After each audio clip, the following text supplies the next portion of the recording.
Parents expect their children to be either an academic success or, in America, more importantly, a sports success, to be an incredible athlete, at least where I come from. And I'd like to think that I come from everywhere, that this little town that I live in tends to define American culture fairly well. Cody Weber, my friend and my hero. He's my friend because when the wounds of my greatest personal tragedy were at their freshest and most open, he gave me a place to go and a person to talk to. And my hero, because he is the only person that I can really count as genuine in a world that rewards the disingenuous. I spent a lot of time over the last few weeks watching TV because I get home from work and I'm so damn tired that the only thing I have the energy to do is to watch TV and scribble in my notebooks. And I scribble little observations about our society, our culture, because I like to hold on to those things. And I noticed that every single commercial that comes on television lies to us outright. And we take that for granted because when we don't think about it, when you're just watching the commercials, it just seems like they're selling a product. They're not lying to you, because that'd be false advertising. They couldn't do that. But as I watched more and more of them play out, I realized that every single one of these commercials was making some kind of false claim. And most of the false claims were silly, and they were done half-jokingly, so no one really points it out. But isn't it strange that the only way we can be enticed into buying these products is if you lie to us about them? When you go to McDonald's and you look at all those pretty burgers, pretty fucking burgers on that big menu, they look so big and juicy and delicious. And then you order it and you get it, and it's tiny and it's pitiful looking and it's sad. There's more fat in that burger than burger, you know. I'm going to an early grave to enjoy this food, and it's not even good. So we live in a culture of lies. And that's established by our advertisements. And it's also established in what we consider the American dream.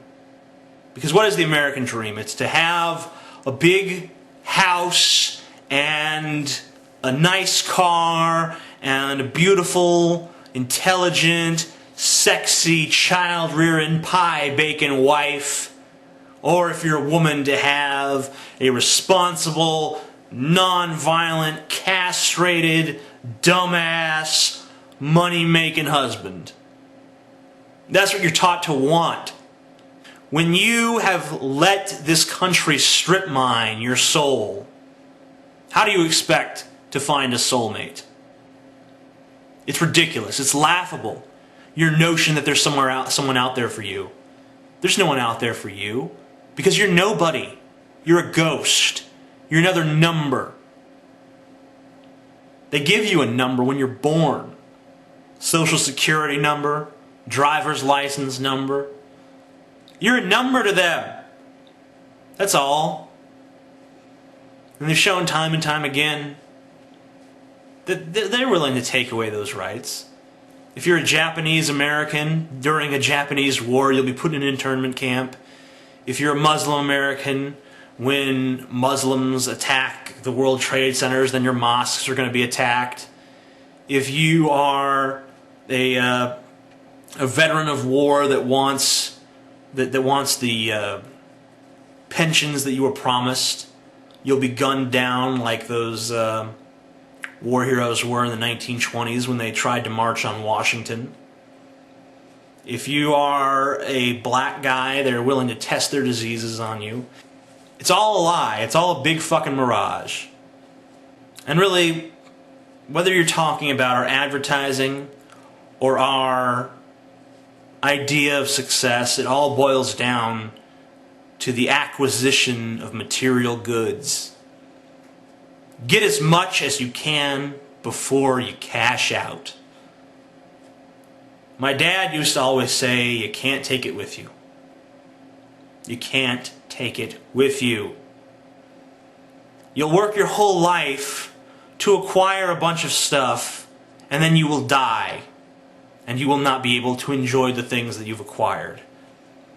Maybe you should have focused on attaining the things that you actually wanted. Do you want to see the American dream? Do you want to see what we are or what we've become? Do you want to look upon the face of our beautiful excess? Well, here you go. Yeah. Millionaires. That's right. Friday night, it's time to party. Drop it down and get real naughty. Don't talk shit, we don't care. We'll take off our underwear. Drinking cocktails, it's the fun. All these guys will see a dime. I just swing and blow a kick while other girls just bitch and diss. Come get fucked up. Give me my alcohol. Let's get fucked up. ALCOHOL. Give me that. That's quite enough of that. We've regressed to the point where this is actually popular. This is considered good. People look at this and they're like, this is fucking fantastic. I love this. I'm surprised the bitch can even spell alcohol. She probably had to get a dictionary and look it up. Bunch of little Amy Winehouse clones. Singing about how cool they are and how much they don't conform to what other girls think. They don't give a shit. That bitch dissed me, I don't care. I do what I want. I party with my drugs. I'm not against it because it promotes drug use. I don't give a fuck. I like drugs. I'm not against it because it's immoral. I'm against it because it's stupid. It's fucking stupid. You're all fucking stupid if you want that to be the fucking world you live in. You think that, woo, yeah, party time, woo, yeah. Come on. We used to have something of a semblance of a fucking standard. What can I possibly say to counteract something of that magnitude? I mean, if you're that far gone, then nothing is going to save you. You're just fucked. You might as well just put a fucking pistol in your mouth and blow your stupid, empty brains out. I would say blow your brains out, but you really can't, because you obviously don't have any. Not anymore. You know, you just bought into the bullshit, didn't you? You just bought right in. They served you a big old peeping platter of bullshit, and you just started sucking it down. I can see why some of my fans got pissed off when I started letting them put ads next to my videos.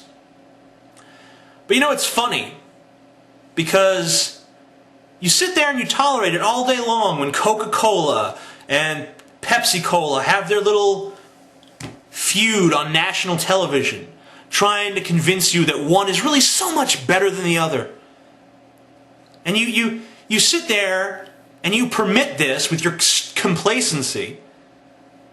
And then when someone like me, when someone who doesn't really have a lot of money, when someone who's really trying to struggling to make a living, struggling to get the money that he wants to be free to pursue his own creative endeavors, when someone like me tries to make a little dime off that by putting ads on videos that only idiots would ever click on to begin with, I get in trouble for it. You only pick on me. You don't pick on the large corporations that sink millions upon millions of dollars into brainwashing you fuckers every single day. But you're going to pick on me because I want a little fucking chunk of that action. Just a little tiny piece. I don't think it makes me a hypocrite. I think it makes you hypocrites. Honestly. I've been watching forensic shows for the last 2 or 3 days, watching stories about people murdering each other. we're not very bright as a species. We're not very loving or compassionate. We're a bunch of vicious fucking mongrels. We're a bunch of vicious dogs gnawing on each other. Clawing up for supremacy. And there's no one likable in these stories. There's no one likable in these forensic stories. Because there's the murderer, who is an evil bastard and incompetent at it, always leaving some crucial piece of evidence that any intelligent person would have known could be linked back to them. So you can't like those guys.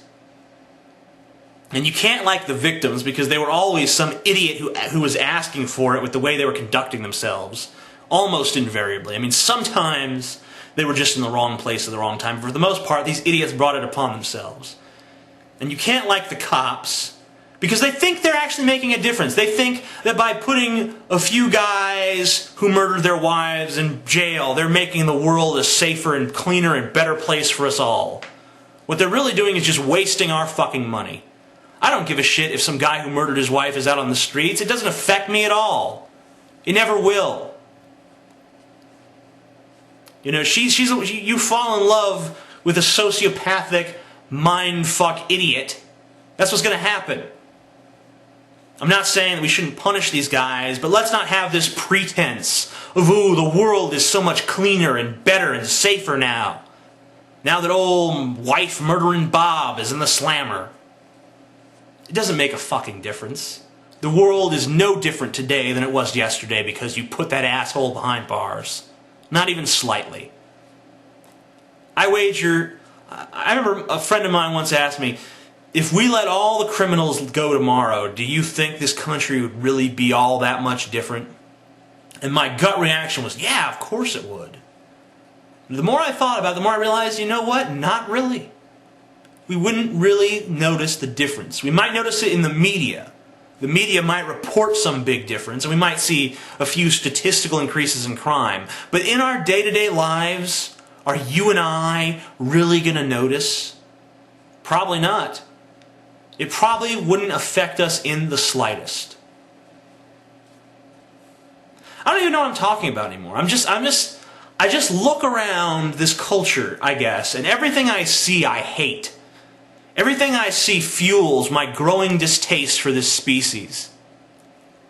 You know, I don't understand how in this country we can have these people like Bill O'Reilly and Sean Hannity and Glenn Beck and Nancy Grace, and they get on TV and they spout these utter fallacies that are completely verifiably false and blatantly contradictory, blatantly using fallacious logic and outright trickery, and then they're embraced and adored by millions of people. Rush Limbaugh, millions upon millions of people tune in to hear him talk every day.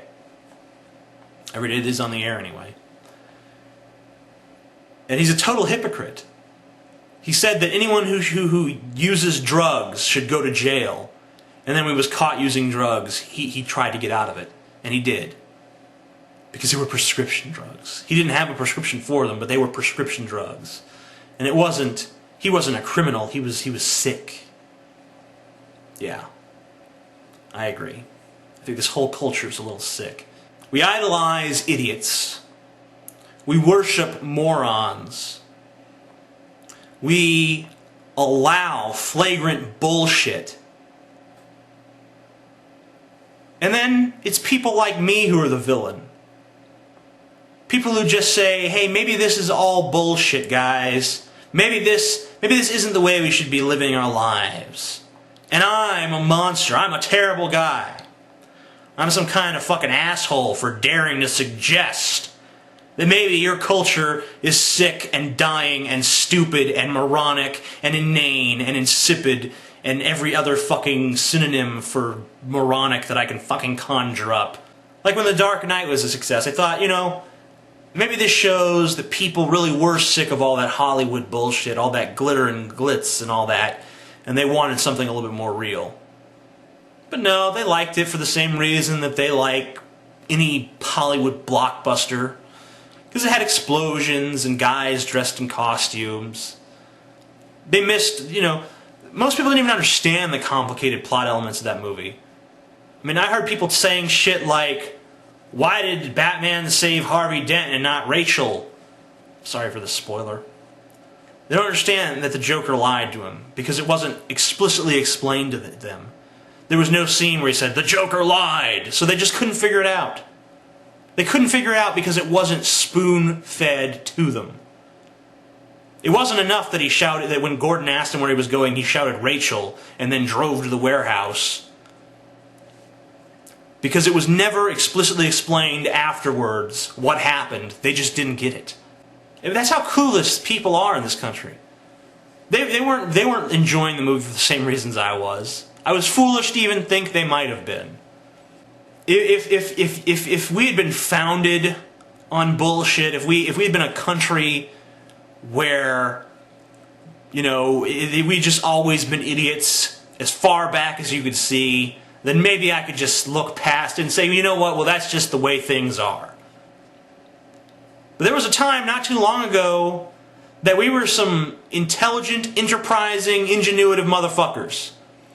We may have been genocidal at times, we may have been patriarchal at times, and, you know, our history is surely full of things that we look back upon and cringe at how horrific they were. But we were rebels, and we were individualists, rugged ones. Now look at us. We're a bunch of drones that want to hear songs about, you know, alcohol and drinking and partying and shaking that ass and whatever. And we idolize people who fucking can dribble a ball better than the average bear.